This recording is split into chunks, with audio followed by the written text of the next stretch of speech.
আমরা খুব দ্রুত শপথ সম্পন্ন হবে, আর খুব দেরি হলেও এটা 16 বা 17 তারিখ, এর পরে যাবে না। Thank you. এই বিষয়গুলো পরবর্তীতে জানিয়ে দেওয়া হবে। শপথের জন্য প্রস্তুতির কাজ গতকাল থেকেই শুরু হয়েছে। আজকে আপনারা দেখেছেন যে গেজেট অলরেডি এমপিতে গেজেট প্রকাশ হয়েছে এবং বাকি কাজ খুব দ্রুত গতিতে চলছে। চিফ অ্যাডভাইজার কালকেও কাজ করেছেন, আজকেও চিফ অ্যাডভাইজার কাজ করছেন এবং পুরো টিম কাজ করছে, ক্যাবিনেট কাজ করছে স্মুথ ট্রানজিশনের জন্য। এটা ডক্টর আসিফ নজরুল দেখছেন। Any other question? শপথের কে পড়াবেন এটা আপনাদেরকে পরবর্তীতে জানিয়ে দেওয়া হবে। Thank you.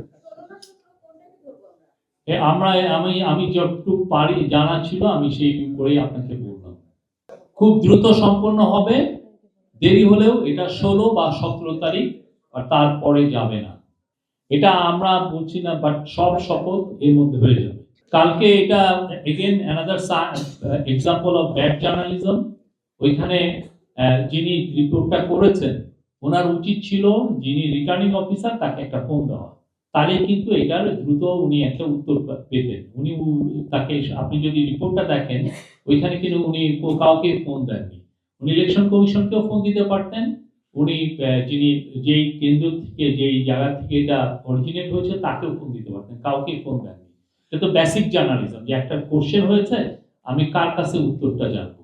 তো পরবর্তীতে দেখেছেন যে এটা আসলে আমরা ইলেকশন কমিশনের কাছে জানতে চেয়েছিলাম, তারা বলেছেন এটা টাইপোগ্রাফিক্যাল এরর, এখানে 2টা 2 এর জায়গায় 3টা 2 বসে গিয়েছিল, ফলে এটা একটা 5 ডিজিটের ফিগার ছিল, এটা 6 ডিজিট হয়ে গেছে।